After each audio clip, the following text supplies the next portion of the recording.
Assalamu alaikum, my dear all shining stars. Welcome back to another video. I hope you all are doing well. So basically in this video we are gonna cover the MCQs of model paper 2025. These are the MCQs of first year botany. और first of all marks 9 है, like each MCQ has half mark. और इसके अलावा total आपके पास 18 MCQs है. Short questions में आपके पास choice है आंसर करना any 9 part questions and all part question carry equal marks 18 है। इसका मतलब है कि हर क्वेश्चन 2 मार्क का है। ठीक है, आप देख सकते हैं कि ये हमारे पास टोटल जो दिया हुआ है ये दिया हुआ है 14। तो 14 में से 9 करने, इसका मतलब है 5 आपके पास चॉइसेस हैं। इसके अलावा लॉन्ग क्वेश्चन है तो 2 करने हैं और ईच हैज़ 9 मार्क। 18 मार्क्स के हैं तो इसका मतलब है कि ईच हैज़ 9 मार्क। और डाइट रिएक्शन दिया हुआ है, इंडिपेंडेंट वगैरह दिया हुआ है, तो ये आपने अच्छे से करना है क्योंकि मॉडल पेपर रिपीट ज़रूर होता है, थोड़े बहुत क्वेश्चन ज़रूर होते हैं। तो इन माई ओपिनियन 2 ऐसा हो सकता है कि यही 2 लॉन्ग क्वेश्चन 5 में से आ जाए। और क्वेश्चन नंबर 3 में आपको चॉइस मिलेगी, लाइक आपको 2 क्वेश्चन करने हैं ना, तो आप देख सकते हो कि यहाँ पे 5 क्वेश्चन दिया हुआ है। क्वेश्चन नंबर 3 में आपके पास 2 चॉइसेस होंगी एंड देन फिर आपके पास 4, 5, 6 में से चॉइस होगी कि आप उसमें से कौन से एक क्वेश्चन करना चाहते हो। So yes, up to you, totally up to you. MCQ number 1 है large number of ribosomes are present in cells that specialised in producing which of the following molecules. Steroids हैं, लिपिड से related होते हैं, proteins हैं, starch हैं, lipids हैं। Starch हमें पता है कार्बोहाइड्रेट है। Large number of ribosomes specialised होते हैं टू प्रोड्यूस प्रोटीन्स। आपने पढ़ा होगा कि लार्ज सब यूनिट्स और स्मॉल सब यूनिट्स होते हैं और राइबोसोम्स को प्रोटीन फैक्ट्रीज कहते हैं। क्यों? क्योंकि ये प्रोटीन को बना रहे होते हैं। अब आपने ये भी ज़रूर पढ़ा होगा कि न्यूक्लियस में कुछ स्मॉल बॉडीज़ होती हैं जिसको हम न्यूक्लियोलस कहते हैं और ये डार्कली स्टेन्ड होती हैं, ये बहुत आसानी से आपको दिख जाती हैं। क्यों? क्योंकि इनके पास राइबोसोम्स होता है। न्यूक्लियोलस में ही राइबोसोम्स बनते हैं जो स्पेशलाइज्ड होते हैं to produce proteins. That's why आपने ये ऑर्गेनील के फंक्शंस याद रखने हैं कि कहाँ पे क्या चीज़ बन रही है। ये राइबोसोम्स और रफ एंडोप्लाज्मिक रेटिकुलम दोनों एक दूसरे के साथ मिल के प्रोटीन बना रहे होते हैं, जो ऑफ कोर्स हमारे लिए ज़रूरी है, स्ट्रक्चरल फंक्शनल के काम के लिए ज़रूरी होती है। So that's why correct option is C. Next MCQ है cell organelle mainly concerned with the detoxification of alcohol। तो detoxification काम होता है प्रेक्सिसोम्स का। आपने माइटोकॉन्ड्रिया का याद रखना है, इसको एरोबिक रेस्पिरेशन का सेंटर भी कहते हैं। क्यों? क्योंकि ATP जनरेट हो रही होती है, हाफ DNA इसके पास अपने होता है। और एक MCQ आता है कि ये होता है वो ट्रांसमिट हो रहा होता है from mother to her daughter और सन, लाइक ग्रैंड मदर से मदर में आया है। तो ये चीज़ है कि इसमें फादर का कोई रोल नहीं होता माइटोकॉन्ड्रिया में बेसिकली। एंड क्लोरोप्लास्ट है तो ऑफ कोर्स वो हमें पता है कि ग्रीन कलर प्रोवाइड कर रहा होता है। सो करेक्ट ऑप्शन है स्पेक्सोसोम्स, क्योंकि ये किडनी और लिवर में होता है और डिटॉक्सिफिकेशन कर रहा होता है। ओके, अब MCQ नंबर 3 है the linear flow of electrons from water to NADP coupled to ATP synthesis is cyclic photosphorylation है, कीमोस्मोटिक फॉस्फोराइलेशन है, नॉन साइक्लिक फोटोफॉस्फोराइलेशन है और ऑक्सीडेटिव फॉस्फोराइलेशन है। तो यहाँ पे करेक्ट ऑप्शन होगा नॉन साइक्लिक फोटोफॉस्फोराइलेशन। क्यों? क्योंकि जो नॉन साइक्लिक फोटोफॉस्फोराइलेशन है ना, वो प्रोसेस होता है जिसमें लाइट एनर्जी यूज होती है to generate ATP and NADPH from water and carbon dioxide. और ये प्रोसेस अकर होता है thylakoid membrane of the chloroplast में। इसमें ट्रांसफ़र हो रहा होता है electron from water to NADP and ATP generate हो रहा होता है। जबकि अगर हम साइक्लिक की बात करें तो बिल्कुल साइकिल चल रही होती है, लेकिन जब भी हमें ATP की ज़रूरत है ना, तो हमें NADP की ज़रूरत नहीं होती। और तो correct option is non cyclic photophosphorylation. इसके अलावा MCQ नंबर 4 है chlorophyll is organised along with other molecules into photosystem which has light gathering. यहाँ पे सिर्फ आपसे फंक्शन पूछ रहा है कि लाइट गैदरिंग कौन करता है। तो एंटीना कॉम्प्लेक्स एक ग्रुप होता है पिगमेंट्स का, include chlorophyll, that absorb light energy and then वो ट्रांसफ़र करता है लाइट एनर्जी को to the reaction centre of a photosystem. So that's why correct option is antenna complex. पूरा हाईलाइट हुआ जा रहा है। खैर, अब हमारे पास नेक्स्ट MCQ है how many ATP molecules are form during substrate level phosphorylation in Krebs cycle when 1 glucose is consumed. तो आपको पता होगा कि एटीपी सबस्ट्रेट लेवल फॉस्फोराइलेशन होता है कि भाई यहाँ पे सबस्ट्रेट यूज़ हो रहा है, एडीपी को जीटीपी एक फॉस्फेट ग्रुप देता है एंड देन उससे एटीपी बनता है। इसको हम कहते हैं सबस्ट्रेट लेवल फॉस्फोराइलेशन, कि एक सबस्ट्रेट है जो फॉस्फोराइलेशन क्या होती है? फॉस्फोराइलेशन होता है addition of phosphate and then ये एक्टिवेट और इनएक्टिवेट कर रहा होता है इंजाइम को। तो यहाँ पे सिर्फ वही पूछ रहे हैं कि जो सबस्ट्रेट लेवल फॉस्फोराइलेशन है जिससे एटीपी मॉलिक्यूल जनरेट हो रहा होता है क्रेब्स साइकिल में, उसमें कितने एटीपी कंज्यूम हो रहे होते हैं, कितने एटीपी बन रहे होते हैं। तो during substrate level phosphorylation Krebs cycle 1 ATP molecule is form पर ग्लूकोज मॉलिक्यूल कंज्यूम्ड। और ये आपने याद रखना है कि ये कब होता है? जब सक्सिनाइल को सक्सिनेट में कन्वर्ट होता है तब जीटीपी अपना फॉस्फेट ट्रांसफ़र करता है to ADP and then ATP generate हो जाता है। आई गेस मैं गलत नहीं बोल रही हूँ, यही रिएक्शन होता है, लेकिन करेक्ट ऑप्शन इज़ 1। ठीक है। MCQ नंबर 6 है, when viral RNA makes new DNA this process is called reverse transcription है, ट्रांसक्रिप्शन है, रेप्लिकेशन है और नेगेटिव ट्रांसक्रिप्शन है। तो यहाँ पे करेक्ट ऑप्शन होगा रिवर्स ट्रांसक्रिप्शन। क्यों? क्योंकि यहाँ पे कह रहे हैं कि viral RNA makes new DNA। मैं हमेशा इसमें बहुत ज़्यादा कन्फ्यूज़ होती थी, लेकिन मैंने हमेशा इसको ऐसे याद किया कि हम जब भी बात करते हैं वायरस की और वो होता है हमारा एड्स वायरस, तो उसमें रिवर्स ट्रांसक्रिप्शन हम बात कर रहे होते हैं कि होती है। और उसमें आपने याद रखना है कि जो हमारा एड्स वायरस होता है वो आरएनए डीएनए को बनाता है। उस प्रोसेस को हम कहते हैं रिवर्स ट्रांसक्रिप्शन और इसमें एंजाइम इन्वॉल्व होता है reverse transcriptase. So that's why correct option is reverse transcription. जबकि अगर इसका अपोजिट आ जाए और वो आपसे पूछें कि डीएनए से आरएनए बन रहा है तो ये क्या है, तो ये ट्रांसक्रिप्शन है। और ये आपने बायोलॉजिकल मॉलिक्यूल्स में बहुत अच्छे तरीके से पढ़ा है, बिल्कुल कंफ्यूज नहीं होना है। ओके, MCQ नंबर 7 है, virus that severely damage motor neurons and causes paralysis is called. तो ये ना भी पढ़ो तब भी पता होना चाहिए।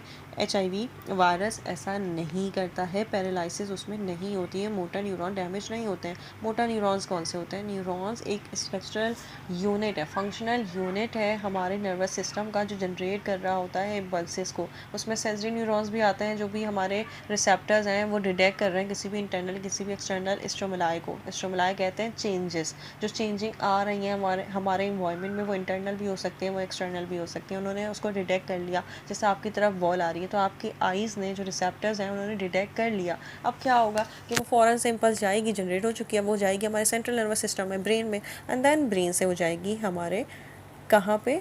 मोटर न्यूरॉन के थ्रू इफेक्टर्स पे। अब वो इफेक्टर कोई मसल हो सकता है, कोई ग्लैंड हो सकता है। अब हमारे हाथों ने रोकना है उस बॉल को या फिर हमें दूर हो जाना है। तो ये कुछ चीज़ें होती हैं जो आपने याद रखनी है कि मोटर तभी जनरेट नहीं हो पाता, इफ़ेक्ट नहीं हो पाता। क्यों? क्योंकि मोटर न्यूरॉन्स बिल्कुल डैमेज हो चुके होते हैं और पैरालिसिस अकर हो जाती है। तो ये पोलियो में होता है। Correct option is C।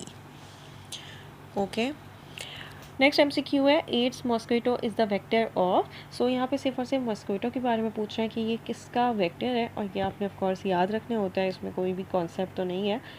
So that's why correct option is arbovirus. Aedes mosquitoes are the primary vectors of the arbovirus, जैसे कि डेंगी है, जैसे कि फीवर है, और चिकनगुनिया भी इसी में आ रहा होता है।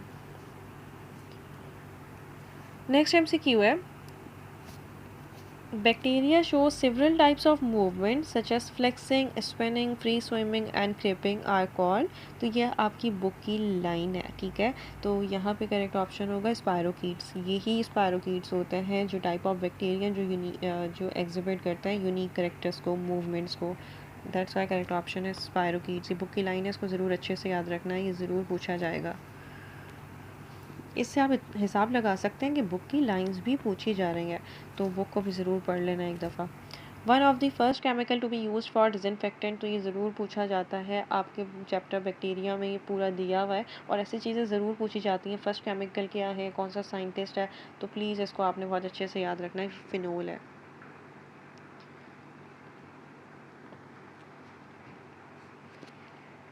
Okay, and then gram positive bacterial peptidoglycan layer है। तो ये ग्राम पॉजिटिव और ग्राम नेगेटिव बैक्टीरिया इतने अच्छे तरीके से करना है ना कि आप कभी ना भूलो। ग्राम पॉजिटिव बैक्टीरिया के पास थिक पेप्टोग्लाइकन लेयर होती है जो प्रोवाइड करती है स्ट्रक्चरल सपोर्ट और मेंटेन करती है उसकी सेल की शेप को। तो यहाँ पे आपने थिक कंसिडर करना है ऑप्शन को, जबकि अगर ग्राम नेगेटिव की बात करें तो वो फिर थिन होता है। प्लीज़ इसको अच्छे से करना, पूरा एक चार्ट बना हुआ है आपकी बुक में, कंफ्यूज होने वाली कोई बात नहीं है।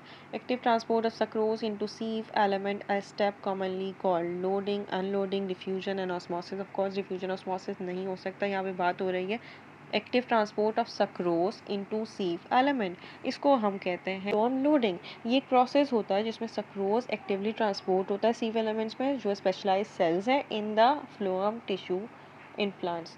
So that's why correct option is phloem loading. जबकि अनलोडिंग का मतलब है वहाँ जाके भाई जहाँ पे उसको ज़रूरत है सक्रोज की, वहाँ जाके उसको वो फेंक देगा। ठीक है, नेक्स्ट एमसीक्यू है in which mineral deficient soil carnivorous plants typically live. तो ये इतनी दफ़ा आ चुका है कि अब तो रट चुका होगा। नाइट्रोजन, नाइट्रोजन की वहाँ पे डिफिशिएंसी होती है, तभी वो इंसेक्ट को कैप्चर कर रहे होते हैं और दैन पे डाइजेस्ट करता है। The capacity of living organism living system to lose water is, तो ऑफकोर्स वो वाटर पोटेंशियल है। वाटर पोटेंशियल एक हम कह सकते हैं the measure of the energy status of the water in the system, जो डिटरमाइन करता है डायरेक्शन ऑफ वाटर मूवमेंट की। तो ये आपने अच्छे से याद रखना है, वाटर पोटेंशियल।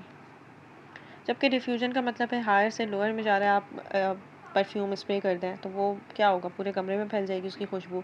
ऑस्मोसिस हमेशा हम बात करते हैं from water from higher concentration to lower concentration through a semi permeable membrane. And then osmotic pressure आ जाता है, तो वही प्रेशर जो जनरेट हो रहा है जब भी higher concentration to lower concentration movement हो रही है। The production of lateral appendages depends on the activity of, तो ये लेटरल मेरिस्टम है, एपिकल मेरिस्टम है, इंटरकेलरी मेरिस्टम है और फ्लोरल बर्ड है। तो यहाँ पे करेक्ट ऑप्शन होगा लेटरल मेरिस्टम, क्योंकि ये रिस्पॉन्सिबल होता है for producing lateral appendages like leaves हैं, ब्रांचेस हैं। So correct option is a lateral meristem. ये ज़रूर आता है एमसीक्यू और इवन ये एमडी कैट में भी आया था, तो अच्छे से ज़रूर एपिकल और इंटरकेलरी इसका कॉन्सेप्ट पता होना चाहिए। Tay-Sachs disease is a human genetic abnormality in the cell accumulation and becoming clogged with very large and complex lipids. Which cellular organelle must be involved in this condition? Golgi complex, mitochondria, endoplasmic reticulum, lysosome. आँख बंद करके भी आपको पता होना चाहिए कि lysosome की डिजीज़ होती है, इसमें एक्यूमुलेट हो जाते हैं लाइसोसोम। क्यों? क्योंकि ये लाइसोसोमल स्टोरेज डिजीज़ कहलाती है। क्यों? क्योंकि इसमें जो है ना एंजाइम नहीं होते, लाइसोजाइम्स नहीं होते। अब वो जेनेटिकली भी हो सकता है कि भाई प्रेजेंट ही नहीं है, या फिर कोई ऐसा भी हो सकता है कि कोई मसला हो गया है, कोई वायरस वगैरह है जिसकी वजह से वो अपना फंक्शन परफॉर्म नहीं कर पा रहे, तो उसकी वजह से लाइसोसोम्स ना अब नॉर्मली एक्यूमुलेट होना शुरू हो जाते हैं। सो दैट्स वाई उसमें अब नॉर्मलिटी हो जाती है एंड एक्यूमुलेटिंग हो जाती है लाइसोसोम्स की with very large and complex lipid. Correct option is lysosomes. Enzyme involve during carboxylation, rubisco enzyme है, rubisco carboxylase, rubisco oxygenase, rubisco dehydrogenase और no enzyme involve in the carboxylation. यहाँ पे correct option है rubisco carboxylase. वैसे काफ़ी सारे बच्चे इसमें ऐसे लगा देंगे कार्बोक्सिलेशन हो रही है तो कार्बोक्सिलेज ही होगा, तो ये ट्रिक भी बिल्कुल ठीक है। रुबिस्को राबुलोज 1,5 बिस फॉस्फेट कार्बोक्सिलेज होती है, या फिर ऑक्सीजनेज भी इसको कह रहे होते हैं। ऑक्सीजनेज होती है जब हमारे पास फोटो रेस्पायरेशन हो रही होती है, तो वहाँ पे वो यूज़ हो रहा होता है। इसका थोड़ा सा कॉन्सेप्ट आपको पता होना चाहिए। तो वो रिस्पॉन्सिबल होता है for the carboxylation in photosynthesis fixing carbon dioxide into organic compounds. Correct option is rubisco carboxylase. इसके बाद नेक्स्ट एमसीक्यू है the upward movement of water from roots to leaves against the gravity is called. तो ये बिल्कुल सीधी सादी एक definition पूछ रहे हैं कि ये जो मूवमेंट हो रही है फ्रॉम रूट्स टू लीव्स, ये अगेंस्ट ग्रेविटी हो रही है, इसको हम क्या कहते हैं? इसको हम एसिन ऑफ सेप कहते हैं, जो रिफर करता है upward movement of water and minerals from the roots to the leaves against the gravity.